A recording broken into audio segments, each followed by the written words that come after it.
I know what you want. You want to see the movie.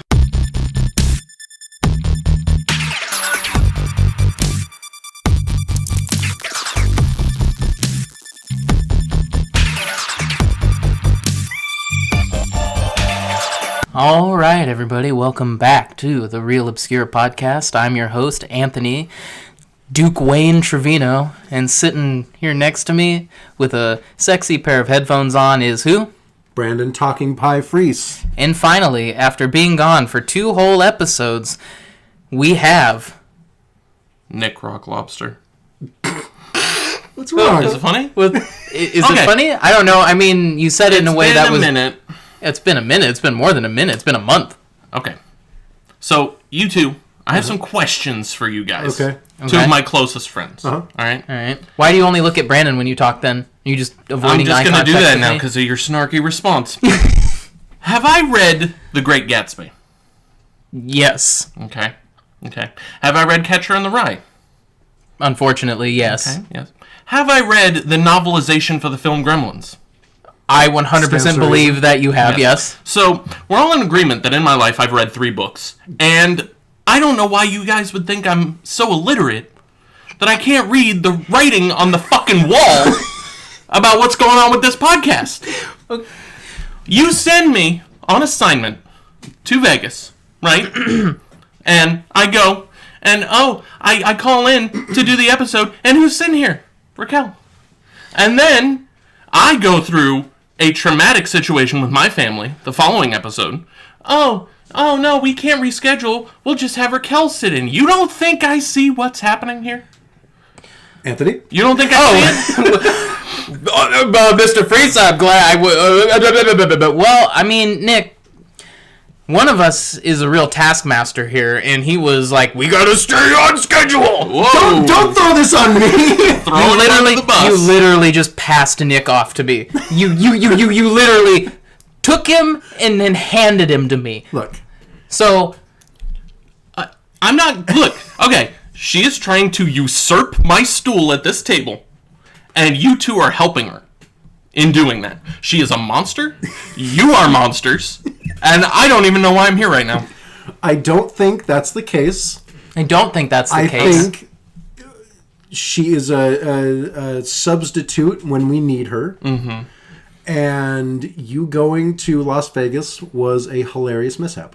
And Hilarious. It was wholly your fault because Hilarious. we did not send you anywhere. Then why did I watch Very Bad Things right before I left? Because, Nick, I don't know. Because you have a habit of just doing things and thinking, the guys will like this.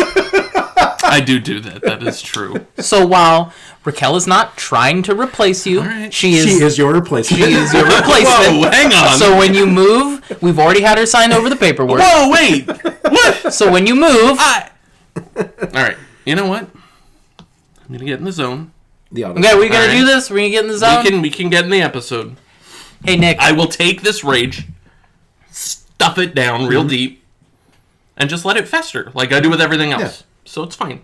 It's good. That sounds like the healthy approach to everything. Right. I think we all do that. Just push it down. Right? Just push it We're down. all very well-rounded, very well-intentioned, emotionally stable people. Took the words right out of my mouth. Emotionally stable. Yep. That's me. Anthony, emotionally stable, not been weeping for days, Trevino.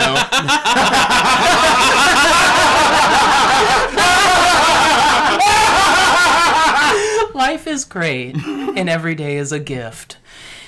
What's not a gift, and you probably can already see my hand now, is today we watched Stuart Gordon's King of the Ants, a movie that I forgot Stuart Gordon directed. Mm-hmm. That's the reason I kind of suggested, because most of his filmography is pretty well known, like, at least among the horror community. Do we even need to go over Stuart Gordon's filmography? I don't know. Hit me with 3. Reanimator, Bride of Reanimator, Castle Freak. From Beyond. A little correction, Brian Yuzna did Bride of Reanimator. He did Bride? I thought Stuart Gordon did Bride. No? Oh.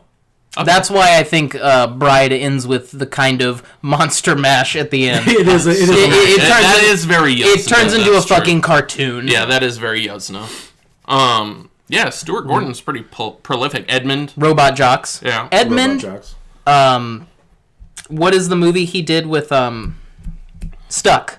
Yeah, Stuck is another really good Stuart Gordon film. He kind of did that thing that Cronenberg did where all his early stuff is this weird, syrupy, goopy body horror stuff, and then later he started doing kind of these low-key crime films. Yeah. So I'd highly recommend Edmund and Stuck. They're both very good. That is kind of the same course Cronenberg took. I never noticed the similarities between their career. And I think it's safe to venture we're all big Stuart Gordon fans here. He also wrote Honey, I Shrunk the Kids. That was something I didn't know for a long time. I forgot about that. Yeah. True story. Yeah. And he also did Reanimator the Musical, which in 2014, Brandon and I had the luxury of seeing live. Well, I mean... No, it's fine. Really? You are... No. I mean... You are fucking notorious for being invited to things You guys, and then go... shut up. We cannot let this tear us apart. Raquel was there with us. What? Wait a minute. Brandon, sit down for a minute. You are notorious for being invited first to all kinds of cool shit that you then go... maybe, and then don't go to. Well, that so was you know what, before I Nick had Rock the ability Lobster? to really do it. Now I have the ability. Now he's trying to say that Now I have the I didn't ability. say that. Now I don't get invited. You're literally on the way to these things, and I have offered to pick you up every time. So I don't need your sass right now. King of the Ants, huh?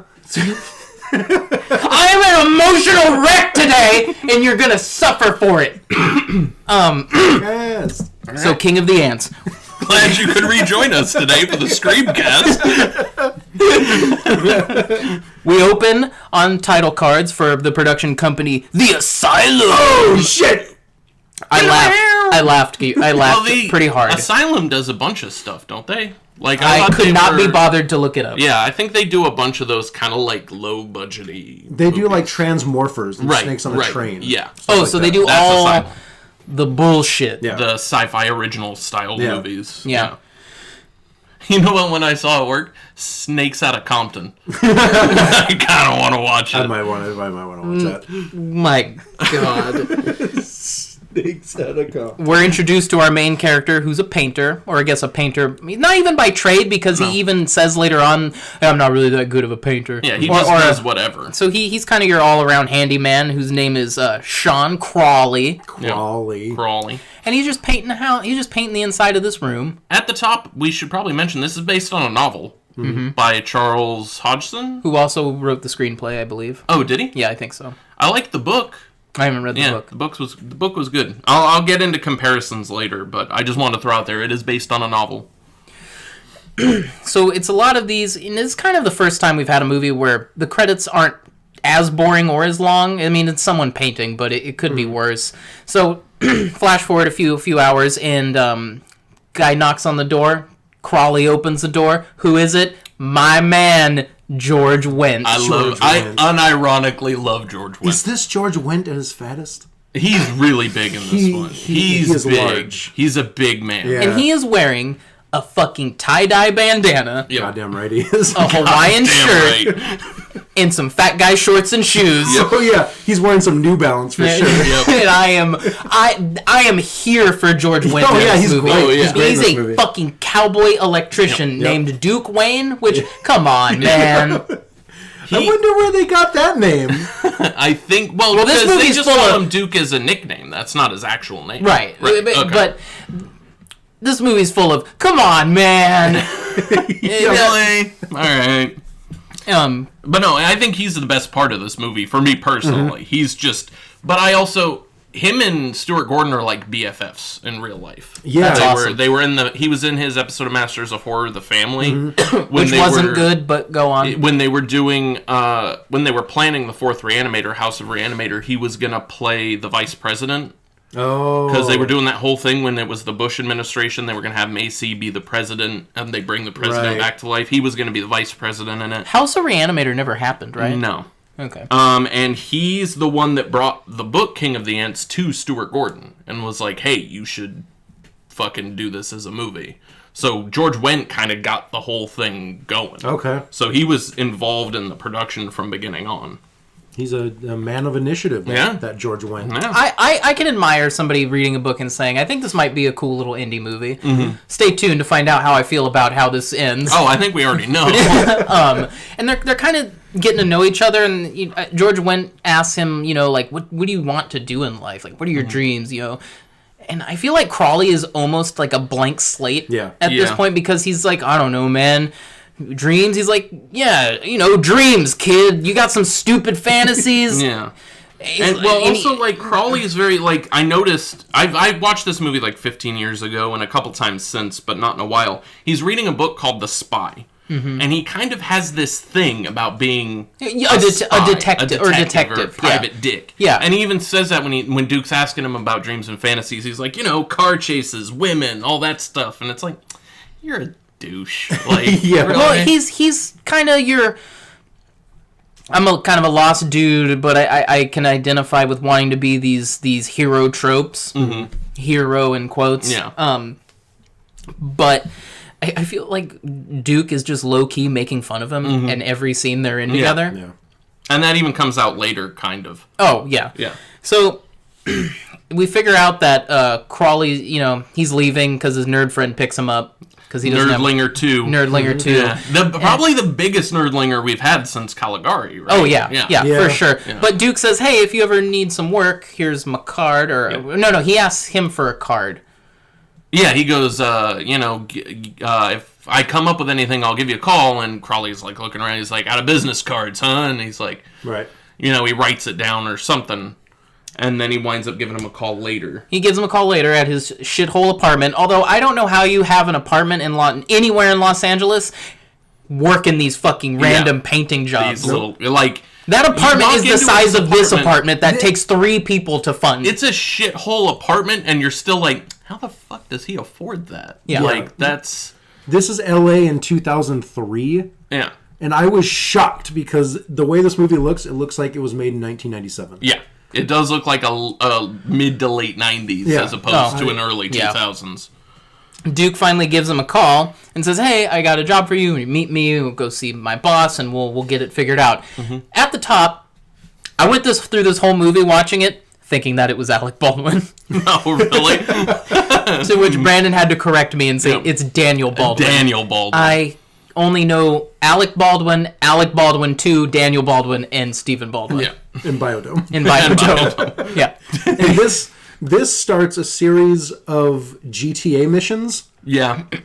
Where it's like, hey, yeah. Wait, come meet my boss. Yeah. And then it's just this cutscene of this guy playing golf, and you get the mission. First note I have in the golf scene, you can smell the booze coming out of Daniel Baldwin's pores. He's just, there's a thick sheen of just scotch on him. And he's puffy. Yeah. And classic Daniel. They kind of have...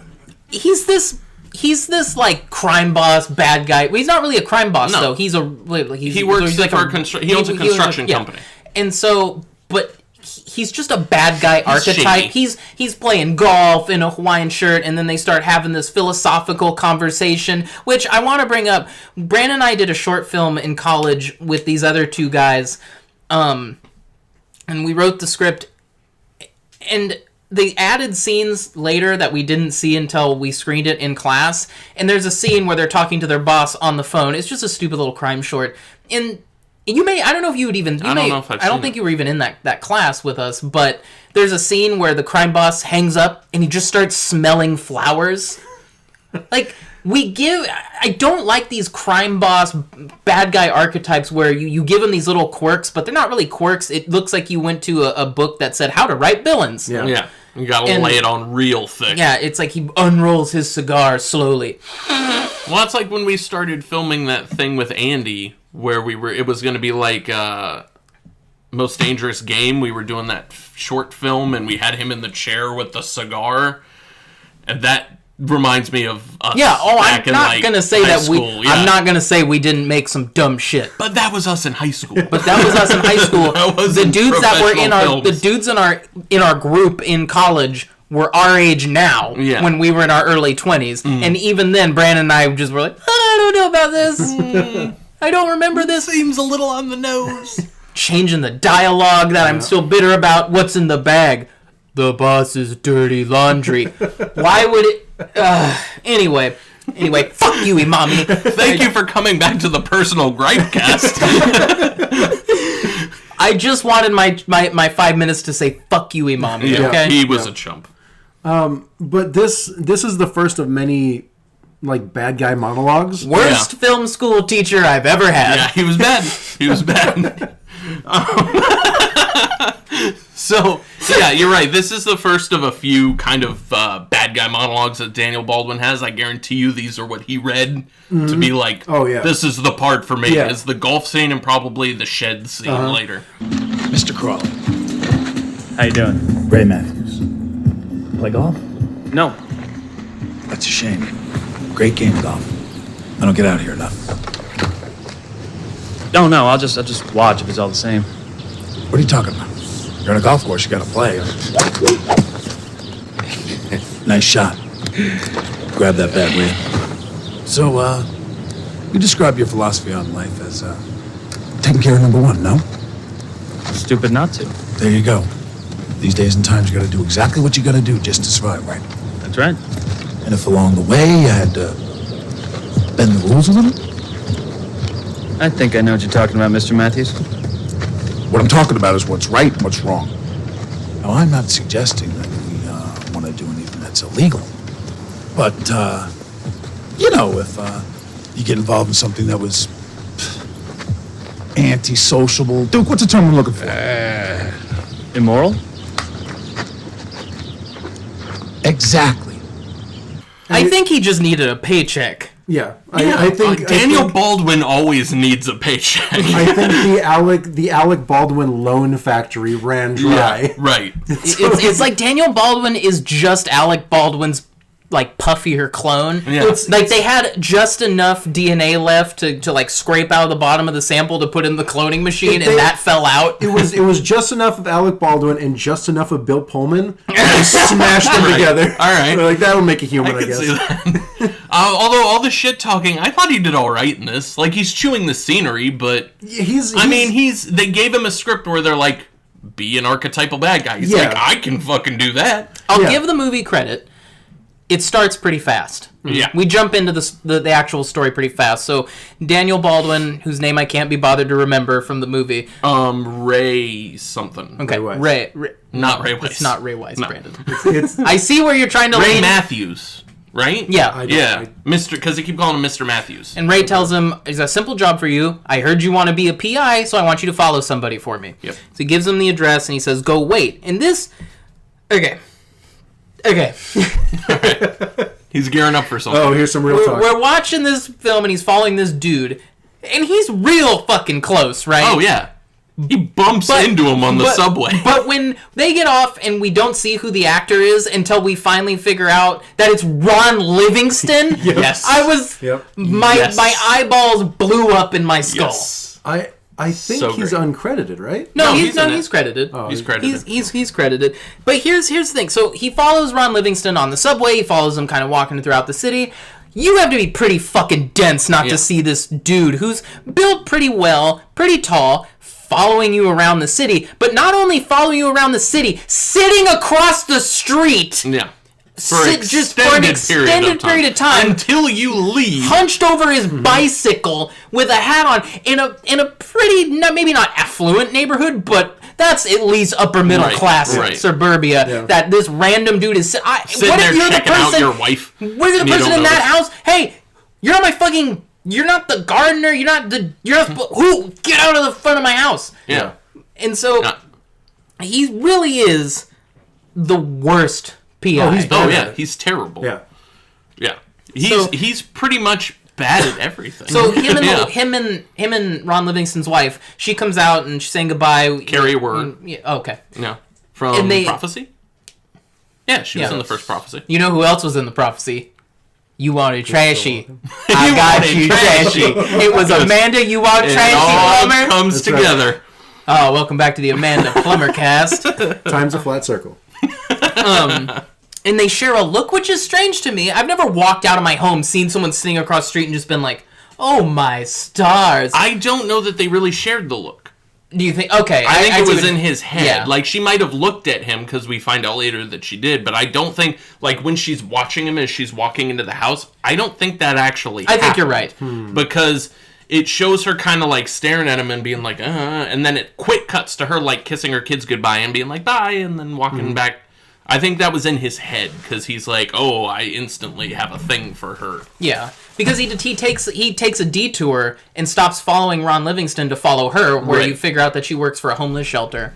Because he's terrible at this. He's awful. He's Really bad. fucking awful. He sits across the street every day. Yeah. Oh my Yeah. god. It's like, okay, there's the guy I need to keep an eye on, but hey, his wife's kind of hot. Let's see what that's all about. Let's follow that. Finally, we see Ron Livingston meet with a reporter, and they trade documents, and Crawley goes back to Duke and says, oh, I saw him meeting with the lady from the news, and it looked like they had some fancy papers.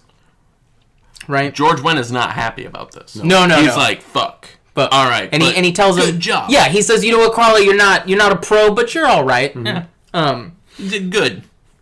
But she's just lying. He's just trying to be polite. Yeah, he's just If he being was nice. there, he would have been like, what are you doing? Come on. Are you just sitting here? It's just him hunched against this person's stoop, fucking sleeping over his bicycle.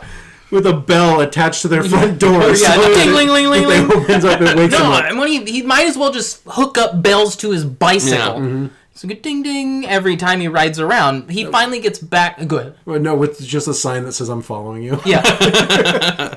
He gets back to Livingston's place later that night, and that's when we see Daniel Baldwin's parked across the street. Drunk off his ass. Yep. That car is just permeating with whiskey mist. I like to think that it's actually booze, and this was filmed the night before the Gulf Stream. This was totally I want to believe this was unscripted, Yeah. and Daniel Baldwin woke up the next morning and went, what story did I tell? Wait, What? we film a scene? I didn't tell the dog one, did I? I tell the story about the time I fucking... That's real. I tell the story of the time I kicked that dog and fucked my 18-year-old secretary. Everyone behind the She cameras. looks like she's 13, if you know what I'm saying. Everyone behind the cameras like, It's happening. And this is where I got a little tired of the bad guy monologuing. So Yeah. Daniel This Baldwin... is only the second one. Daniel Baldwin gets Crawley in the car, and, he's like, whoa. Crawley says, how long have you been out here? And Daniel Baldwin holds the giant bottle of whiskey out and says, long enough to finish that much. because, I've been out here that long. that's what also made me think this was filmed in the 90s, because there's a lot of 90s, like hip, snappy dialogue. Yeah. It's like, I've been here about this long.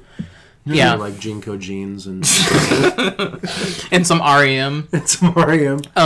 So Crawley gets in the car, and Daniel Baldwin says, I want to tell you a story, right? About, I had this secretary, and I was married at the time, and, our parents didn't approve of our relationship, so, I got us a place. My buddy said, hey, you can go use my place, but he had this fucking dog, and this fucking dog wouldn't stop yapping, so he goes out, and he kicks the dog, and he goes back, but that dog is still scratching at the door. And it's fucking up, I guess, his mojo, because he's like, how am I supposed to get my... She's getting distracted by the dog. He's like, I need you to focus on fucking me, not this dog scratching at the door. So he goes out, breaks the dog's neck, drops it out the window? No, down the laundry down the chute. laundry chute, goes back, and what does he say? He's like, I tell you, she fucked like a rabbit. Yeah. And I'm just watching this entire scene thinking, It's definitely one of those villain monologues where he's telling a story, but he's getting at something else. It's like, I had to silence something that was Yeah. gonna Sometimes you distract- gotta be a little ruthless. yeah. And I imagine the screenwriter just hunched over his keyboard. Oh, man. Yes. I am hitting all these notes, baby! He has a checklist that says Thank you, mommy. Fuck a mommy. he has a checklist on a whiteboard that says villain monologue, and he has 4 check boxes, and 2 of them are now checked. Yes. Yeah. All halfway there, brother. And this leads to him asking Crawley, how much would it be worth to you to kill someone? Well, no, he's like, what would you do to silence a yapping dog? Yeah, okay. And Crawley goes through the whole thing. He's got his point list. He's like, 1, I'd have to be in a superior position. Mm-hmm. Like, I couldn't get hurt. He's like, obviously. And then he's like, 2, And then they I have get- to be better equipped. And And then they get into an argument about, because he's like, what's 3? Right. Huh? Right. He goes to 4, and then Baldwin's like, well, what's 3? He goes, what do you mean? We did 3. No, we didn't. And And they get into this That's weird... like a little- They get into like a couples fight? Yeah. That's Yeah. another 90s Quentin Tarantino dialogue Yeah, thing. Where yeah. It's like, well, we didn't say the third one, so we can't skip the This third one and can't go to be- the fourth one, Right. Because that's like soul and R&B, man. Hey, Ba-ba. And then they argue about the fucking numbers. And then it eventually becomes, well, what would you need to do it? And he goes, I need a reason. like a reward. And he's like, okay, how does $5,000 sound? I'm like, Fuck off! I'm like, what? Yeah. Like five? That's no. I wouldn't punch someone in the street for $5,000. Right. And then he goes, 15 has a better ring to it. I'm like, that's still kind of low, bro. That's No, way no, low. $100 million to kill someone. And then we'll talk. And then we'll talk. Come on, to kill another human being, 15? 15 grand? Nope. No. Are you fucking kidding me? You want 15 extra grand? Get a second job. Yeah, right. If I'm killing somebody, it needs to be more than my yearly income Yeah. gross. Yeah. Like, you can't. I'm not doing it for 15 grand. Yeah. No. That's crazy. No, that's insane. And then Daniel goes, 13. He's like, all right. I'm No, like, no, oh, no. that's the number you settled on? No, he says, 13's my lucky number. Yeah, 13's my lucky number. And that's what they agree. 13 grand Yep. to kill a man. For another person's life. Fuck you. That's crazy. Fuck off. This sets in a series of events where everything is this guy's fault now.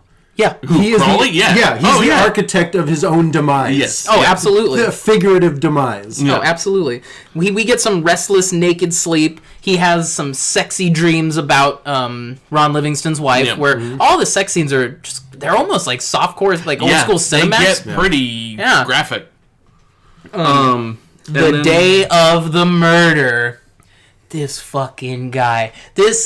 I have so many problems with this, you guys. This idiot goes to Ron Livingston's house in a jumpsuit with big black leather gloves on. Those in like a, Rubber-made gloves. in a fucking motorcycle helmet. First of all, this outfit doesn't make sense. No. Second of all, what does it look like? his identity, bro.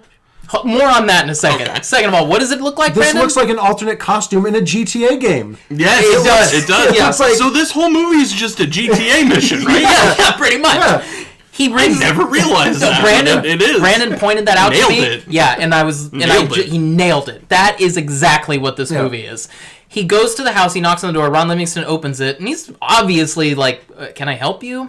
And He's Carl- wearing the hat. Yeah, That gardening the big, hat. the big gardening floppy hat. gardening hat. Yeah, Yep. It's a real dad outfit. Yeah. And Because he's a dad and he's gardening. He's just a dude. Yeah, he's just a guy minding who his lives his own life. fucking business. He's plain old Ron Livingston Yes. living his Yeah. plain old this dude white guy could life. not get more plain. Yes. This is Wonder Bread incarnate. Yep. So, and he tells him, "Oh, I work with your wife at the mission, and I just had can I leave a message for her? Can she get back to me?" And Ron Livingston's like, "Yeah, okay. Let me just grab a pen and can write your information down. I'll go." And he walks away. First of all, if you come to my door and I don't know you, and I say, "Hold on, I'm gonna grab a pen and paper and I can take your information down," I'm closing the Close. fucking door and locking Lock. it on your ass. And the Yes. person you open the door looks like a black leather RoboCop. Yeah, yeah. The person that you did showed up in an outfit that was half Designed to kill somebody. that was half machine from 8mm and half Michael Myers plus the guy from Nightmare Beach. Yes. And he follows Ron Livingston in, and Livingston's in the kitchen. He turns around and he's like, "Oh, okay." And Crawley's picked up this Sculpture sculpture thing. and award or whatever. It looks like a little horn. Yeah. And at this point, if I'm Ron Livingston, I'm thinking, what the fuck is going on? Yeah. Mhm. Why What's are this you in all my about? house? And he starts writing his information down. Crawley beams him in the head with Yeah. it. The one thing I'll say about this death scene or this murder, pretty real. Yeah. Like, it gets real. Those deaths, because he hits him and he doesn't kill him. Right. No, he's just like, But what the He's fuck? like, what are you doing? And Yeah. there's blood spraying out of his fucking head. It's actually a really sad moment. Right, yeah. Yeah, And I think that this is one of the most effective scenes in the movie, is because it is sad. You're like, this guy didn't do anything, and it gets very real and very visceral, Yeah. and, like, Crowley's bad at this. Yeah. Well, 'cause and he- he's like, and he, like... And he just kind of goes for broke and Yeah. just starts trying to attack him with anything he can. Yeah. And he's like, just die already. die. Just but lay down, he man. literally, he hits him with the statue. He hits him with a potted plant. And then he drops the fucking refrigerator on him Yeah. when he realizes he's still kind of alive. It was kind of... And one of the things I find interesting about the scene is... It was almost cartoony, the levels that he went to kill him, because he doesn't know what he's doing. Right. But they didn't play it cartoony. Like, they played it fucking real as shit. It's very matter of fact. And, yeah, and I think that I thought this scene was particularly effective. I agree with that. It's a good scene. It's a good scene, but there was another part of me that's like, what are you doing? Yeah. You just fucking everything up. Yeah. You're the worst. And then he leaves, and he is walking down the street in the middle of the street. In the middle of the street with this motorcycle helmet on. What? Yeah. He just nightmare beaching my way down the street. I think at that point he was in shock, though. Sure. Because he was kind of like, oh, fuck, I did that. I killed a man for 13 grand. But later on, when we get a news report of there being no witnesses or leads in the death of Ron Livingston, I'm thinking, you didn't? No leads? No one. Maybe the guy walking down the middle of the street in that outfit, maybe look into it. Yeah. Because not only does he saw him. Not only does he walk down the street dressed like a fucking GTA character, he rides the subway. Yep. He gets off, not subway. Yeah, he rides the subway, to which people are like, what the fuck? They're looking over at him like, then he walks around LA giving different articles of his clothing to homeless people. Mm-hmm.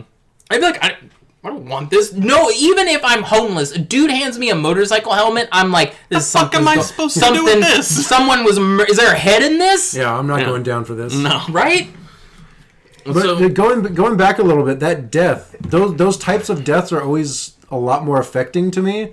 Mm-hmm. Like, he hits him on the head, and he's technically still alive, but it's just mechanical at this point. He's muttering. His brain is just firing off. Yeah, and the scene, he's like sitting next to the fridge, leaning there. He's like, "There's someone at the door." Like, there's someone at the door. It's like, oh fuck! Those deaths, you bashed his brain to malfunctioning status. There was one like that in the Belko experiment. Oh really? I haven't seen it yet, but I want to. Yeah, do you remember that one? It's with Michael Rooker when he gets hit in the head. Yeah. Oh. I really hated the Belko experiment for being such a missed opportunity, but then I saw Joe Lynch's Mayhem, and it was everything I wanted the Belko experiment to be. So, watch Mayhem instead. Side tangent. Or watch them side by side, and then tell me which one you think is better. I'll do that. We get some stuff that's basically your typical, I killed a person, and now I can't sleep, and I'm having nightmares, but none of it's really none of it stood out to me, so he's been trying to get a hold of Duke this entire time because, hey, I just killed a guy, I want my big fucking win of 13 grand for murdering someone. Yeah. Money, please. And he keeps calling them, going like, hey, where's my fucking money, blah, blah, blah. It happens for a while, and then eventually his phone rings, and he can't find his phone, and this is the second or third time that he's looking for his fucking phone. I'm like, how do you lose your phone so much in this small fucking apartment? Because you're on it all the time calling them, asking for the money. What are you doing with this phone? This guy even sucks at knowing where his things are. Yes. Yeah. So how did he fucking effectively kill someone and not get caught? He didn't effectively kill someone, friend. It was very ineffective. Like, he's dead, technically, but it did not go well. He had to kill him 3 times. He's like, oh, the statue didn't work. Plant. Oh, that didn't work. Refrigerator. That plant part, it was almost a Naked Gun movie. And all it was missing. Well, that's what I liked. All this movie was missing was Leslie Nielsen. And Leslie Nielsen going. That's what I liked about that scene, though, because it was almost a Naked Gun movie, but if it was real, it's like, oh shit. So George Wendt calls him, and he's like, hey, we need to talk. Meet me at the zoo. When they go to the zoo, and I actually like this whole zoo sequence. This isn't a bad scene. Because it's George Wendt, and in my opinion, he carries this fucking movie. And he's like, we're I kind of like the 2 henchmen though. But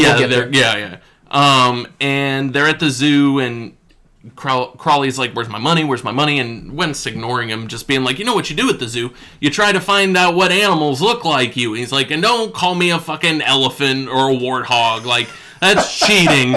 He's like, you've got to find, like, something that it personifies your personality and all this. And Crawley's like, what the fuck is this? Like, give me my money. It was another bad guy monologue. Yeah, but done by George Wendt, so it was good. But it's interesting because Crawley seems so fucking I don't know, he just seems so like, I'm owed this. Yeah.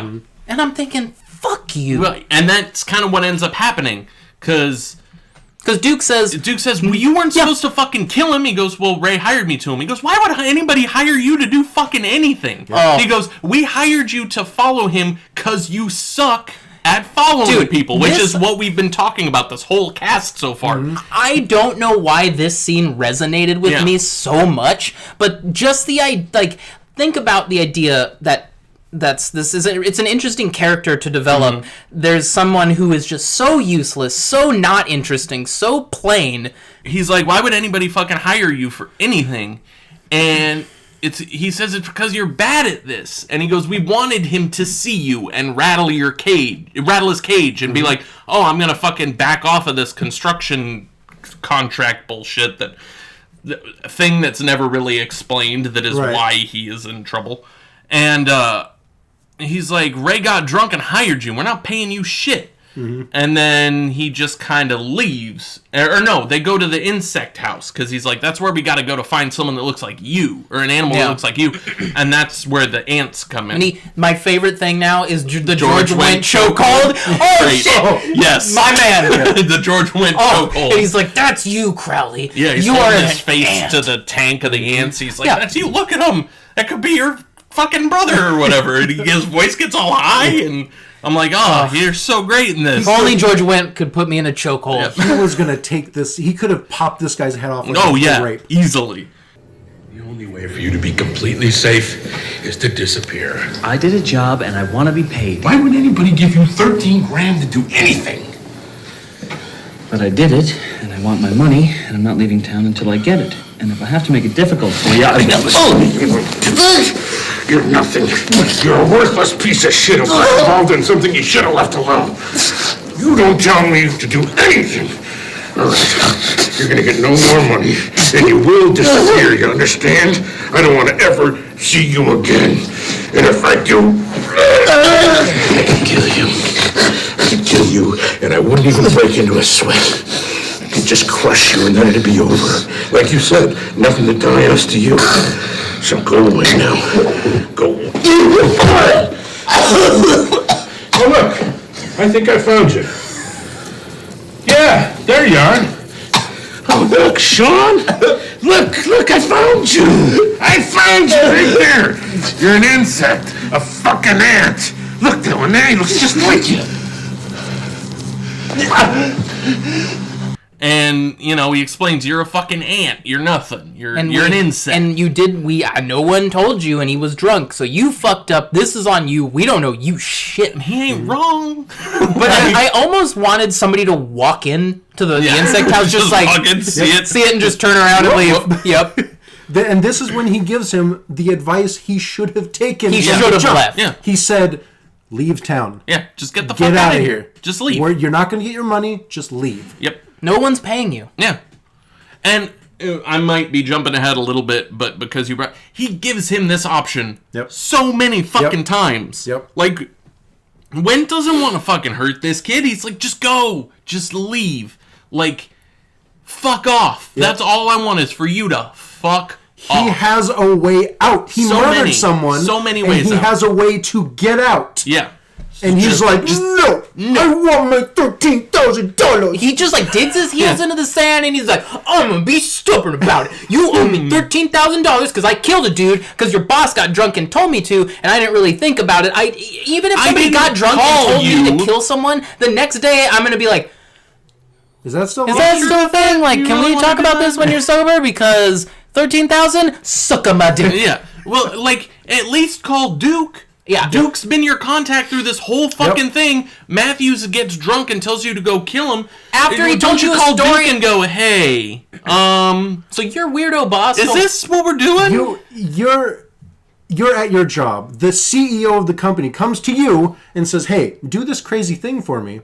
There's an extra $50 in it for you. Go to your I go to my supervisor Yes. and say, hey, the CEO just told me to do this really crazy thing.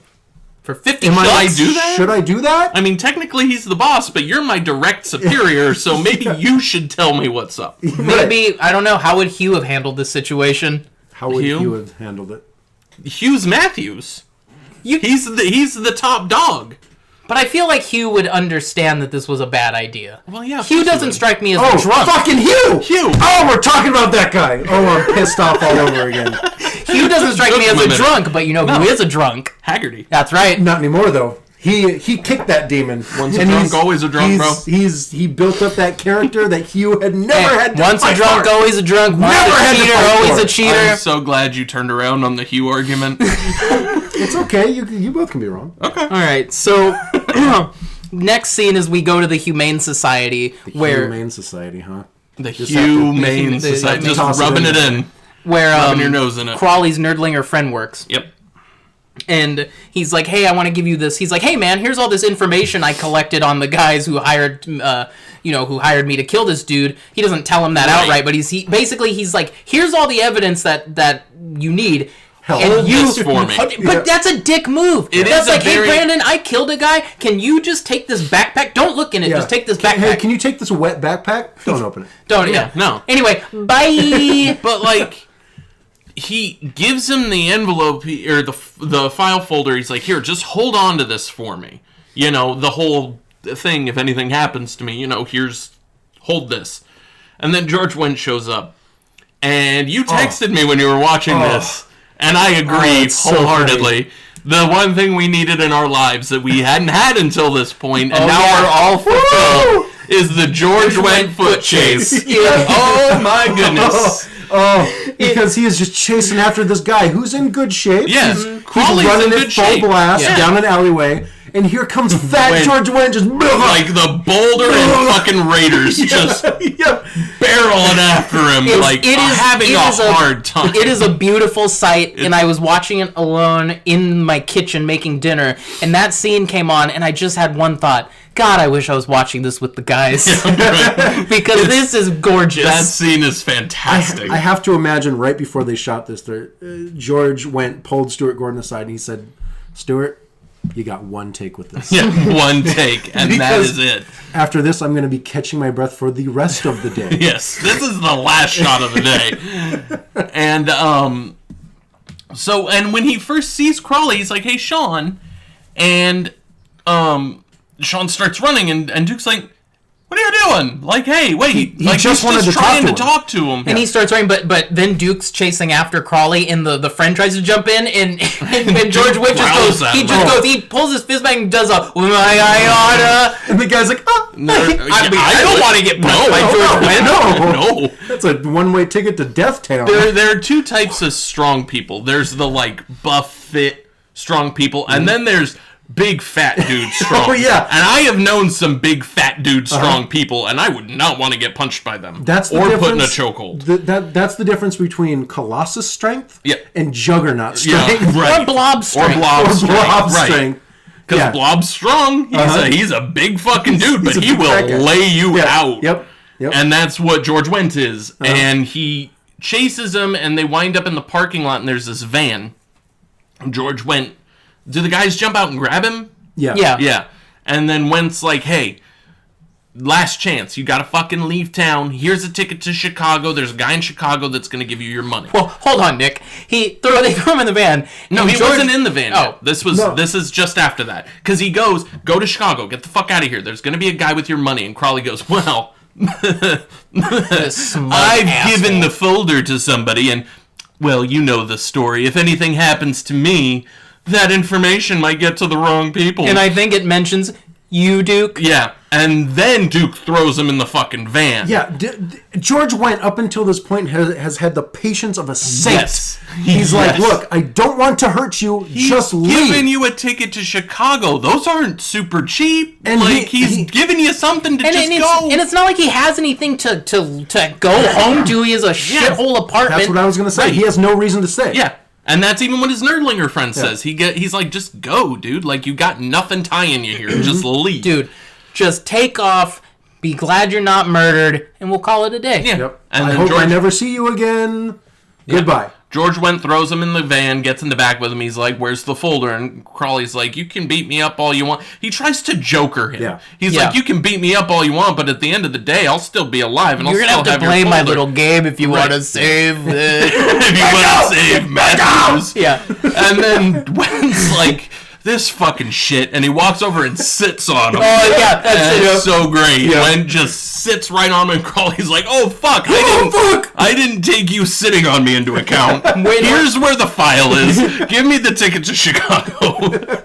He doesn't actually do that. He's like, no, I'm not going to If it did happen, George Wendt's like, that time has passed. Oh, that time has passed We're because done now. he calls Matthews and he says, take him out to the ranch. And that's where we're introduced to the two henchmen. Yeah, one of them's played by Vernon Wells, who's been in a ton of shit that I can't remember a single thing now. And then the stereotypical kind of sassy black dude. Yep. Like these guys are my favorite part of the movie besides George Wendt. And they say, he wants us to go to the ranch. If I'm Crawley and I'm in a van with 3 dudes and I have something over them and they're like, we're going to the ranch. You can have it. Here's the full. I'm not going anywhere that is called the ranch. Nope. For anything in my life. I've seen enough true crime documentaries to know that a place called the ranch. The ranch is never good. Yes, only means bad. That's where Robert Pickton lives. I'm not going there. You only go to the ranch to either join a cult or get murdered by a cult. Right. Either way, not where you want. Not worth $13,000. Friend. All of this for $13,000. Not worth it. That's how you get your fingernails pulled off by pliers. Yes. Yep. And they drive him out to the ranch, and they get out of the van, and they take him out, and they lead him into a shed. The shed is a bad place that you don't want to be. First, they beat him up a little bit, they throw him into the shed, and then they leave him there overnight for Matthews to get there the first day. And he's just, listen, if I get kidnapped and beat up, and shackled in a shed. I'm not gonna jack off to pass the time. He totally jerked off almost immediately. He sees like a calendar on the wall with a girl with this big drill thing, and he's I gotta jack off to that. What else am I gonna do? You do that to me, I am so limp. I'm a eunuch with a fucking art piece hanging over my knees. But I also kind of think that might tie kind of into the book a little bit. Because the biggest, and I'll get into it now because it sort of starts to become relevant, the book did less trying to sympathize with Crawley.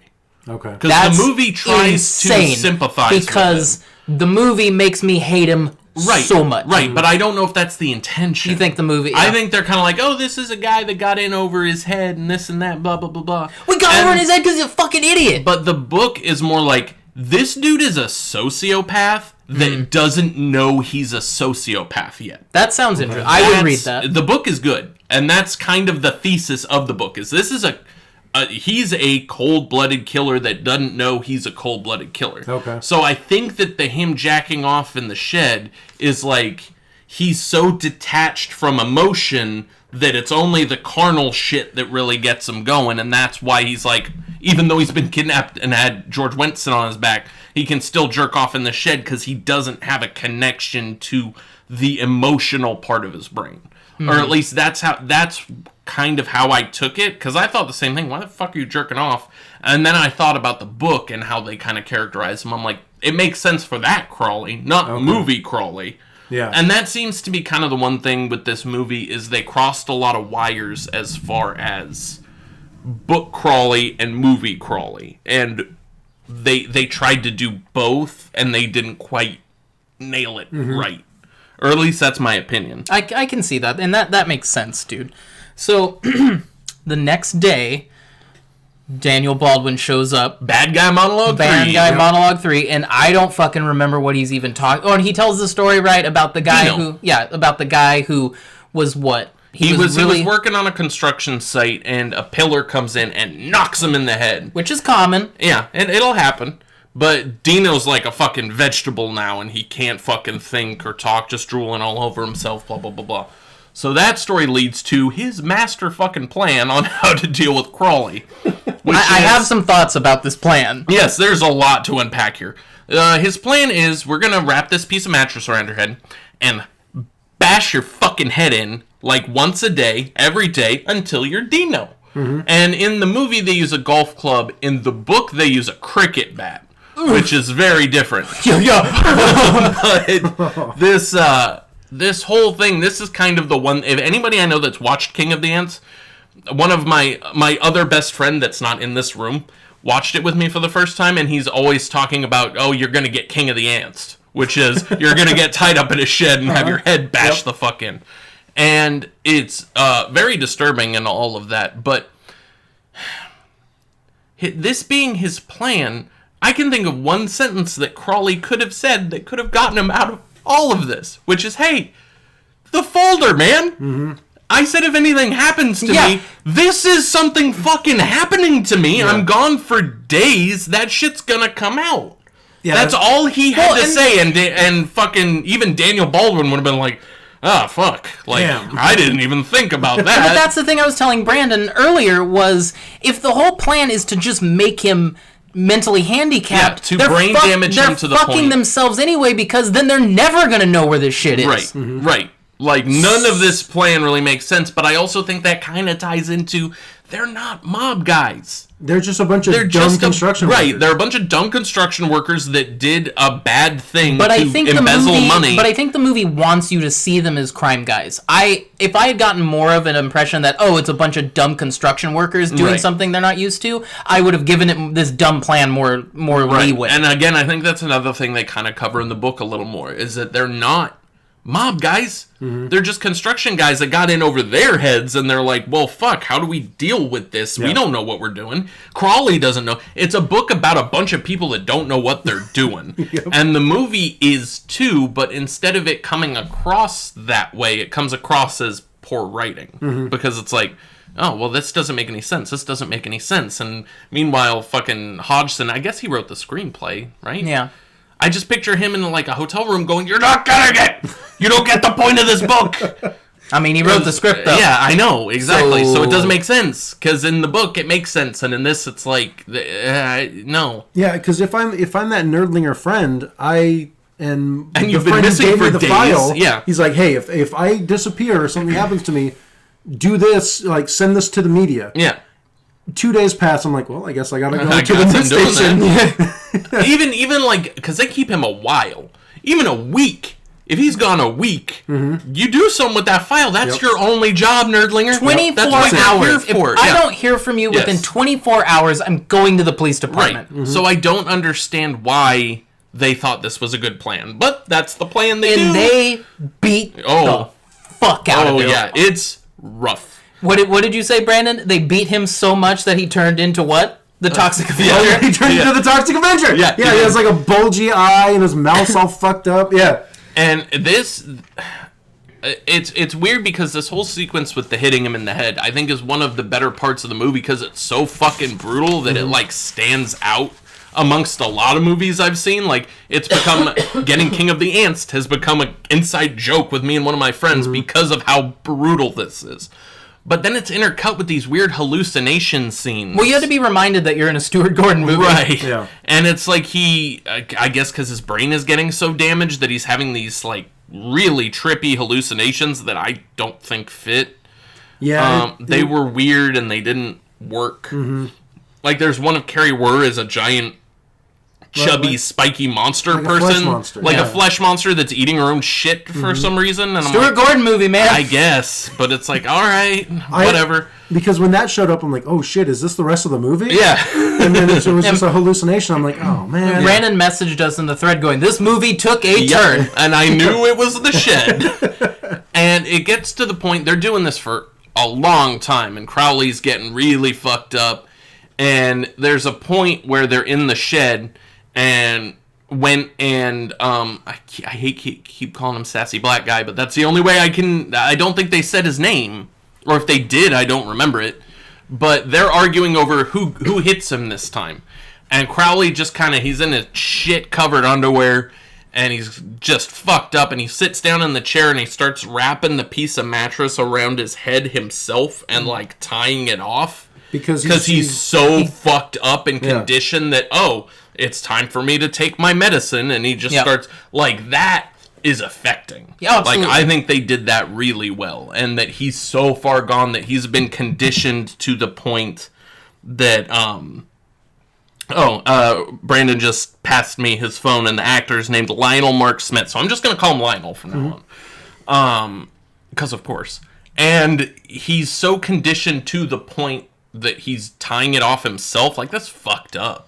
Yeah. And the only one that's, like, not partaking and is kind of trying to help him a little bit is the Vernon Wells character, the other lackey. And he's, like, trying to clean him off and shit. And he's like, he's sick, this and that. And it's like, who gives a shit? Like, we're here to fuck him up. And, this goes on for a while.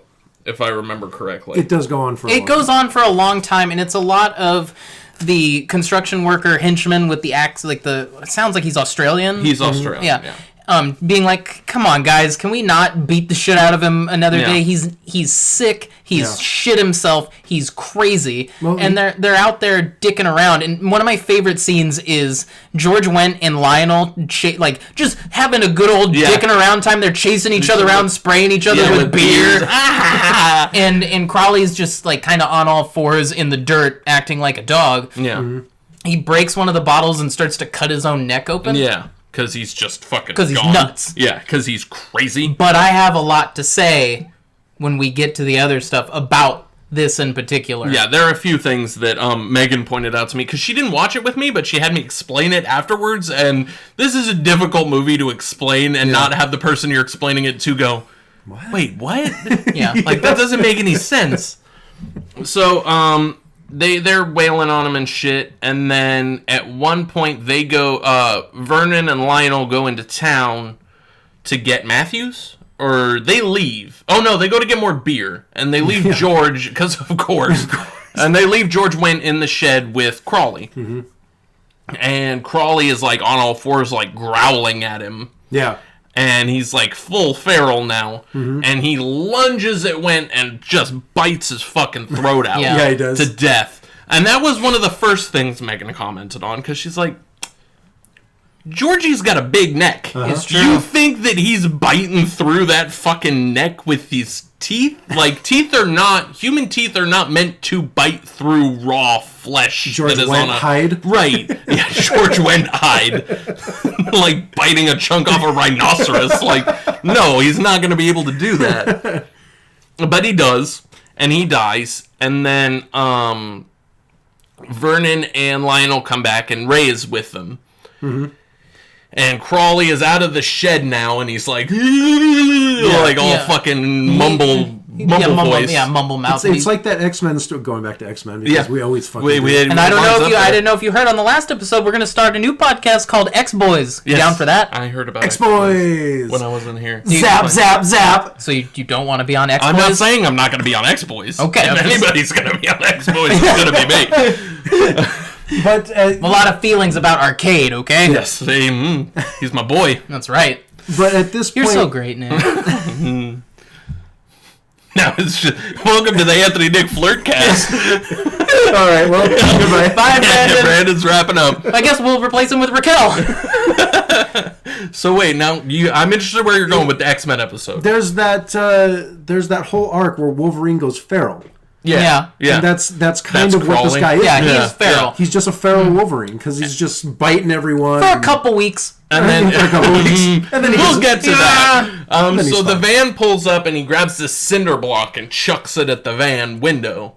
And Vernon and Lionel are like, what the fuck? And shit just got real. Yeah. And then Ray shows up and he's like, what the fuck's going on? And then out of nowhere, the van comes in, nearly hits Ray, and it's Nerdlinger to the rescue. Nearly hits Ray. It fucking hits him. Oh, yeah, he does hit him. He gets creamed right in the hip. Yeah. And then he, pulls up to Crawley. He's like, hey, Sean, get... Oh! What the fuck? Nah. And then he's like, get in the van. And Brandon, if I pick you up from somewhere and you're just running around in your underwear feral, just covered in your own piss and shit and blood all over your face. My mouth covered in George Wendt hide. I'm going to say, I'm going to pop the trunk and you can get in the trunk. Yeah. But you cannot get in the car. No. This is a cleaner. I'll pick you up. You can... My car's covered in trash anyway, so it's fine. I will back up with the trunk open. Yeah. You crawl in. I'll drive forward fast enough to close the trunk. You just kind of roll in as he backs up. Yeah, and then like I said, I'll pull forward or back up, hit the brake, the trunk will close, and then we're on our way. You're a real pal. So Nerdlinger picks him up and they take off. And they're driving through town, and Nerdlinger's doing his Nerdlinger thing of like, oh my god, like, whoa, and you're all bloody. I want you to know through this file. It says you killed a guy. Whoa, Nick, you're doing an impression of a voice that sounds very familiar. Because the entire time I saw this role, I just imagined Eddie. Yeah, he does kind of look like Eddie. Yeah. Well, not really. He looks more like Logan, but... Yeah, but we can't cast... Yeah. Sorry. We're not doing that. We're not doing that. I can't cut that out. Continue. Okay, so he picks him up, and he's like, I read through this file. It says you killed a guy and all this. And Did you do it? Did you do this? And then Crawley's like, yeah, fuck it, nothing matters, man. And he's like, first of all, this is a point that you guys have been teasing, but he is talking like a human being. Yeah, he's back to being normal. I'll give it some points because he kicks him out. Well, wait, hang on, because there's an important line here. Because Crowley says, I discovered what I am there. Like, I'm reborn. He goes, I'm an exterminator. And that's kind of a big thing because the book and the movie, the whole thing is this sociopath guy. I don't know what this pantomime is that's happening. The whole thing is him kind of a sociopath discovering he's a sociopath and kind of learning he's not good at killing people, but he has it in him to kill people. Mm-hmm. And that's kind of this moment of him going, yeah, no, this is fucking me now. And so that's kind of an important scene. But then his friend's like, you're fucking nuts, and kicks him out of the van. Yeah. Which is how he ends up sleeping on the street. Right. But he goes to the... But important, he gets the file folder from the friend. And he goes to sleep on the street where he's, he goes to the mission that Ron Livingston's wife works at, and she's like, what the fuck happened to you? Because he's beat to shit, he's purple, he's puffy, he's bleeding everywhere. Toxic Avenger. He just looks like a peach-colored Toxic Avenger. Yeah. And she... Go ahead. No, go. I was just going to say, this starts my least favorite part of this movie. Yeah, it's the least interesting, because here's my problem with this part of the movie. He has some night terrors, and they get him in, and at first he's like, no, don't fucking touch me, and he keeps waking up in the middle of the night screaming. But then, when they finally, it's fucking 2 weeks later. I think they say a month. Okay, it's a month later. 1 month later. And they're just like, pretty okay, you gotta go, and he's pretty much back to normal. Yeah. He's got the sun shining down on him. He is Joseph Gordon-Levitt in 500 Days of Summer when he walks out after the first time they sleep together. Mm-hmm. He's a new man. Are you fucking kidding me? Second mega note, not how brain damage works. No, it's not. Nope. Dude. She was like, wait, so he gets brain damaged, and then he's fine, and then later, spoiler alert, he becomes this killer guy. Well, he becomes a pseudo. First of all, he becomes a pseudo family man. Yeah. Because they kick him out. Well, they can't let him stay there because they need the bed for somebody. Right. And she's like, "Would you have anywhere to go?" And she goes with him to his apartment, and it's trashed apparently. Yeah, because they probably went in looking for the folder. Yeah, they tore the place up. Tore that toilet to shit for sure. And rub it in, bro. She says, "Fuck this! You're gonna stay with me." You guys, I can't with this weird section of the movie where he's kind of just like a family man. He's a villain dad. I hate it, and I'll tell you why I hate it. I hate it because he suffered a traumatic brain injury, and he was acting like an animal. And you tell me a month later this dude is still not crawling around on the floor, shitting in the kitchen. That part is eating the walls. That was Megan's whole thing. It's like after a month you're not better after that. That's not how this works. But I did like the idea behind it, that he's kind of moved into Ron Livingston's life and is now being Ron Livingston after he fucking killed Ron Livingston. That's how fucked up this guy is. Mm-hmm. And he doesn't realize that he's the fucked up one. Mm-hmm. And that's I thought that was a cool idea. Obviously, he would still be a vegetable person, but if you look past that bit of medical inaccuracy, it's an interesting idea that he kind of sidestepped into Ron Livingston's life. And then there's a scene where he's helping the daughter with her bike or something, and he's leaning over the bike, and he looks up at her, and she recognizes him as the guy that was out in front of her fucking house a bunch. Mm-hmm. And there are a couple things in the house, too. Like, he knows where the pen and paper are, because that's where fucking And he mentions you got a new fridge. But there are a few things leading up. Yeah, they fucked, yeah. And, does he say you got a new fridge? Yeah. Apropos of nothing? Yeah, because he's just looking at the fridge. No, she says a lot of things changed around here afterward. And he goes, yeah, you got a new fridge. And she's like, what? This guy. Yeah, right? He's the worst! He's the fucking worst! Yeah. What do you mean new fridge? And I'd be that's not the one, and right? I'd say, new fridge? Excuse me? Yeah. So there are a few things that kind of hint at it, and then she finally figures it out, and he goes to the bar he goes to the bar to meet up with Nerdlinger, and they talk for a bit, and he's like, I'm going to get all this figured out. It's all going to get taken care of, because Nerdlinger's like, I can't go home. They fucking are going to kill me. And Crawley's like, don't worry, I got this. I got it in the bag. I got the folder. He goes, oh, fuck, the folder. And then he runs back to the house, finds out that, you know what, man? She found the folder in his room, and now he's there, and she's figured it all out. She's like, you're the fucking guy. And he's like, no, we can just move past this. She's like, are you fucking crazy? Like, no. Yeah, kind of, but come on. I mean, I started eating the wall again. Yeah, I took a shit in the kitchen, but, you know, I have trauma. I thought it was strange that every time I walked out here, you would cut another piece of our mattress off and wrapped it around your head in the middle of the night. Fucking psycho. Calling yourself the boogity man. But then he's like, trying to get out, and all the doors are locked, and she's like, nah, I called the cops. They're on their way, son. And this is over. And then he goes into the kitchen, and she's saying, like, nah, you're stuck here. And she's cut him a couple times with this knife. And he wrestles the knife from her, and he's like, I don't want to hurt you. And she real quick, quick. How did she have all that time to go through every door in the house and switch the locks reverse so they locked from... No, that's not what it is. That's fair. not what it is. It's just a deadbolt. So she just locked it with the key. And you can't open it because it's the deadbolt. Like, I have locks in my house that are like that. Yeah, but like, if you turn the lock, you need the key to open it. Oh, really? Yeah, I have a lot of those in my house. I did not know that. Don't ask why, but I have those. Just in case. Just so when Nick goes, freeze! I'm a cut! I'm a cat!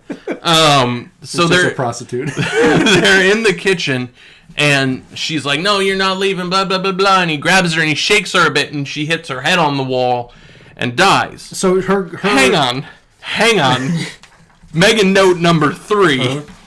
He had his head bashed in for days. Yeah. And nothing happened. Yeah. She kind of bumps her head on the wall. Immediate death. Yeah. Immediate death. Yeah. Well, he has a thick man skull. Yeah. She's got a dainty, frail lady skull. Yeah, her skull, obviously. Her skull is made of rice paper, as we all know. Right. As all women's skulls are. Yeah. So I tried to explain that to her, and she got really upset. Well, did you start off with what you have to understand is? Yes. My man.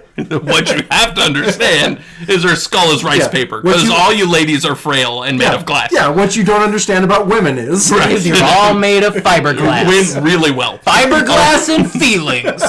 So he accidentally kills her, and he gets all upset, which really bothered me, because, again, at this point, he is a sociopath. Mm-hmm. He doesn't fucking care. At least in the book, I don't remember. It's been a while since I read it, but I'm pretty sure she died, and he was like, fucking, well, okay. And then he moved on to his next thing, because that's what sociopaths do. And in this, they try to make you sympathize with Crowley, but Crowley is such a piece of shit that is so bad at everything that I don't feel sympathy for him. Not a single shred of sympathy. Not a bit. All of this could have been resolved if he'd just taken the fucking ticket to Chicago. And just left. Yep. He was haggling, and they offered him a ticket to Chicago worth maybe, what, a couple $100? Yeah. That's what you're getting. Yep. That was your haggle. You know, man, you bartered for a ticket to Chicago for killing a guy. I'm out. Take that, because you're not getting anything else. A bunch of guys are out to kill me because I fucked up. I'm taking the ticket out. This is my one-way trip out. Right. You'll never see me again. The second the George Wendt comes up to me and says, hey, well, you're not getting your money. You should get the fuck out of here. I'm like, okay, I'm done. Give me 2 hours and I will disappear. Yeah. Give me a couple $100 for a train ticket. Yep. I'm gone. I'm a ghost, son. Yep. I don't want Angry George Wendt after me. No, God. No, that's a waking nightmare. That rhinoceros coming at you? No. He will destroy you. Yeah. And so then he leaves, effectively destroying their children's lives, because he has now killed both of their parents. And he calls Ray, and he's like, hey, we need to end this shit. This needs to be over. And Ray's like, all right, meet me out at the ranch. And Crawley's like, I don't know about the ranch. That's your turf. He's like, no, that's where we're meeting. He's like, okay. Meet me on the playground at 7. Pan out. He's already at the ranch. That's quick, where Nick, he called him from. But when he opened his wallet to call him, I just want to point out, he had a pretty sweet Hollywood video card. I did see that. I have a note. Hollywood video card. I have the same note. Hollywood video card! Exclamation mark. Ironically, where I bought the movie. I wrote, cool Hollywood video card, bro. Yeah. So he calls Hollywood him, Video better than Blockbuster. Yeah, Sure. I agree. Better horror They also had section. the Game Zone. Yeah. That Blockbuster didn't have. Game Zone. Oh, showing our age, gentlemen. With all the chain link around it. Yes. The Game Zone! The one over on not Fletcher, Lake Murray, where that Albertsons is. Yeah. That was the one I always went Yep. to with the chain link. Yep. We went there a bunch too. Hell you know what I yeah. mean? That was our spot. That's right. That was our cool dude spot. Silent Hill 2, please! You just returned this a few days ago. I know I didn't beat it. I also would like to re-rent the Funland, or no, Funland and the Hunger. The Hunger! No reason! Do you know about Hunger? It's got Bowie. It's got Sarandon. Here's your movies. Do Just you go. also have the Hidden? You see Susan Sarandon's boobies in it. Too real, gentlemen. Go back to the ranch. Yeah, He's already at the ranch. He's already there. We get Duke on ice. Yep, Duke's where he in the freezer. Chops up the body. That Well, sounds he like- chops his head off To get because rid of the he's bite like, marks. Yeah, I don't want to leave bite marks. This is the scene where he's like, I know what I'm doing now, which I don't really get because he doesn't earn it. Yeah. Like all of a sudden he just knows how to do shit. Mm-hmm. And in the book, again, it builds up a bit more, but he becomes what he's supposed to be, which is a killer, and he's good at being a killer. And he cuts Duke's head off with the axe, and he kind of, when I explained this to Megan, I said he kind of Home Alone the house, but he didn't really. Yeah, I don't think there's traps, but... No, There's but not he kind traps. of preps the place a little bit. And then they show up. I don't even know how much we need to get into the specifics. Well, here, I mean, we can break it down pretty quickly. The two henchmen show up. All three of them show up, Well, but split up. And they split up. The two henchmen go in the house, and they're looking for him. Lionel gets fucking Scatman Carruthers'd on the stairs. Yep, with he gets a sledgehammer. He gets hit in the chest with a sledgehammer and falls down the stairs. Crawley pops out the window. Yep. And then, does he kill... He kills Daniel Baldwin before he goes in and... Or wait, yes. Yeah, but he incapacitates Vernon. Because Vernon comes in and finds Lionel on the ground. He's like, oh, fuck. You're fucked up. Where is he? Where is he? And then Crawley comes in and incapacitates Vernon. So they're both on the ground in the living room like, fucked up. Mm-hmm. And then he goes out and he finds Ray outside. And he, like, throws a bucket of gasoline on him. And it burns his eyes and he can't, like, see. So he's shooting, but he's missing. And then Crawley comes up and just kind of knocks the gun out of his hand. He says some fucking badass guidelines. Sets him on fire. I'm king of the ants. No, that's later. That's when he's talking to Vernon and Lionel, I think. Yeah. And I don't even know if he says that line, but he said it's He alludes it's to pretty it. much that. Because after he sets Daniel Baldwin on fire, he goes back in and he's pouring gasoline throughout the house, and Vernon's over and over saying, "Hey, man, I was nice to you. Yeah, I tried to help do you." any. Like, what the fuck, dude?" And Crawley's like, that's not how this works. And that's Book Crawley. Mm-hmm. That's where he's at. Because he doesn't care. Right. That's not what this is about. And that's where you start to see Book Crawley in the movie, is when Vernon's like, I helped you, I tried to take care of you. He's like, I don't give a fuck. Yeah. That means nothing to me. You were still a part of it. Yep. Sorry, Yeah. Jack. Yep. And then blows up the house. Blows up the house, and a cool guy walking away from a exploding house shot, and that's it. And credits roll. The end. Yeah. Movie over. Whew, gentlemen. This was a movie that was 3 movies mashed into one. Which leads me to the next segment of this podcast. Nick, did you like this movie? Would I recommend it? Would you recommend it? Why do do I you think it's obscure? If you had asked high school Nick, 100% love this movie, recommend it fucking all day. Fucking old Nick, I still like it, but it's also kind of hard for me to detach nostalgia from it, because it's one of those movies for me. I still think it has redeemable qualities. The older I am now and looking back on it, there are things that just don't make sense. There are plot holes. There are things that, like, Crawley could have said one sentence and fucking avoided the entire shed times. Mm-hmm. And he should have just left, and the shit, like, there's stuff that doesn't make sense. The brain damage and then being fucking fine, being fucking super killer guy a month later doesn't make any sense. But I still like it. It's enjoyable. Wendt makes it awesome. He's great in it. That's when I kind of turned on, like, not that I was ever I never thought badly of George Wendt. I just didn't give a shit. And then I saw him in this. I'm like, oh, you're awesome. Like, I love George Wendt. And it's mostly because of this movie. Because he really fucking dives into it. And he does a good job with it. I think his performance alone is worth watching it. Would I recommend it? Yeah, I guess. I mean, if you don't have a movie to watch and you're into, like, action-y crime movies or what have you, then yeah, I would recommend it. It's a fun enough hour and a half. Why do I think it's obscure? Probably just there were a lot of movies at that time in the early 2000s that just sort of, and I guess even to this day, I think it was the start of the low-budget movie that was direct-to-video that just kind of exists, but didn't really...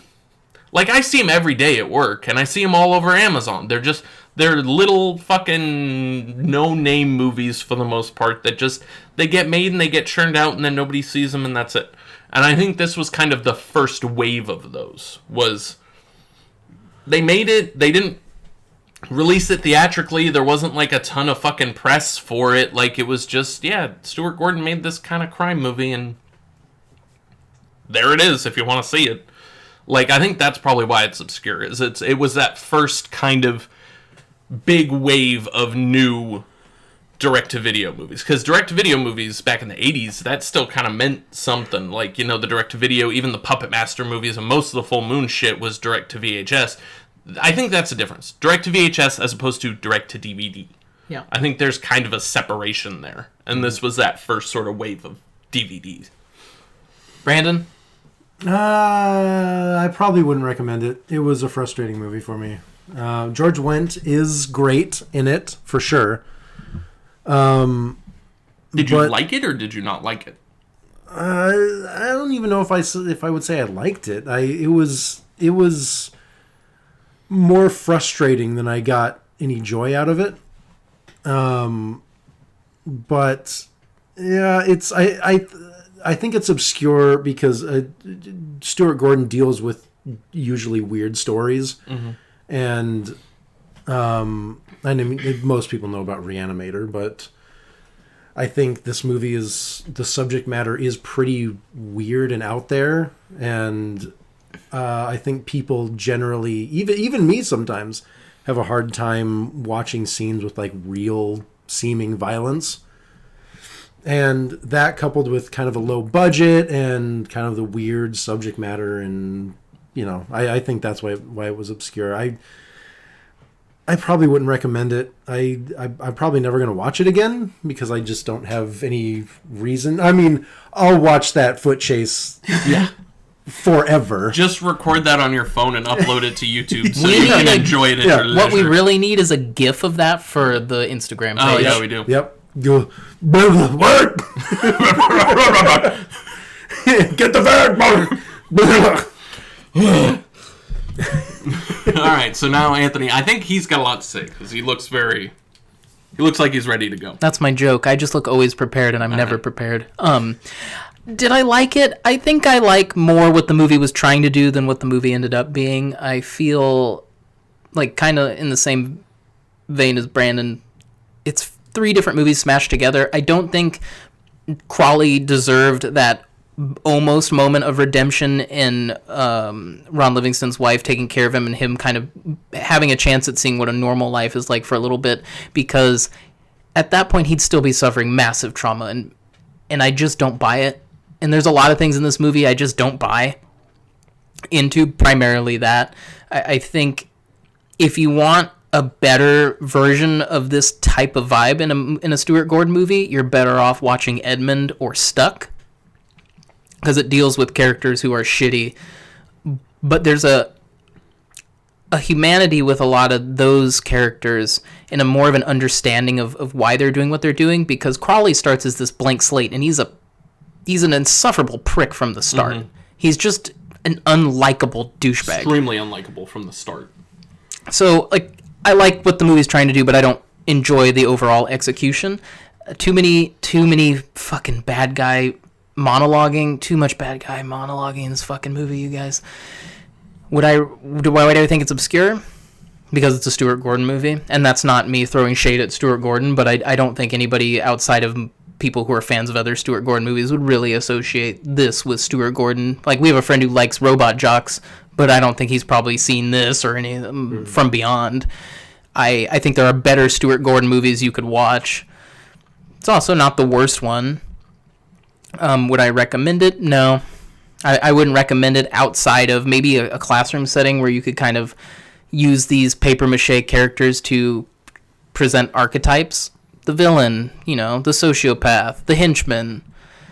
Overall, I wouldn't recommend it. So I think around the table that was what? 2 not recommends, 1 recommend? One lukewarm recommend, but I think I'm going to be that guy and say, if you're interested in this at all, read the book instead. I'm going to be that guy. I might check it out after this. I remember liking it, but again, it's been like fucking 12 years since I read it or some shit.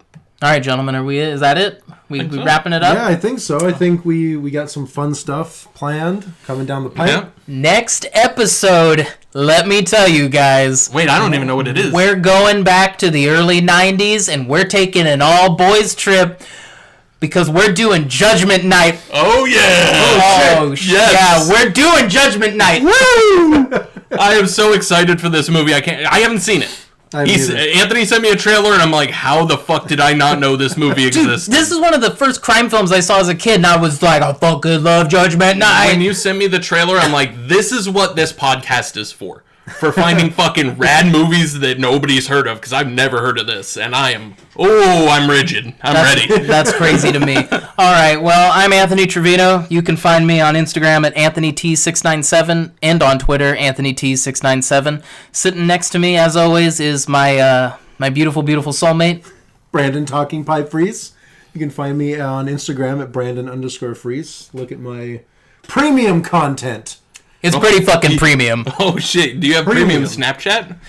No, I don't fuck with Snapchat. Brandon doesn't fuck with Snapchat, so he has to censor all his butthole shots on Instagram. That's all right. Yeah. I know what I'm doing when I get home. I put a little flour over it. Yeah, no, so it's tasteful. Yeah. I'm Nick Rock Lobster. You can find me now at Nick Rock Lobster on Instagram. I want to assure everybody. I want you to know how disappointed I am in you for not calling yourself Nick Rock Lobster Johnson. Oh, shit! God damn it! God damn it! No! You fucked up. I fucked up. Oh, man. Yeah, man. What the fuck? That's a missed opportunity I now have to live with forever. Yep. I just wanted to assure everybody, just because I used the name Nick Rock Lobster today, and that is now the name of my Instagram, I'm not losing the name gimmick. I'm still coming up with a new one. Okay. I am not permanently Nick Rock Lobster. I am amorphous.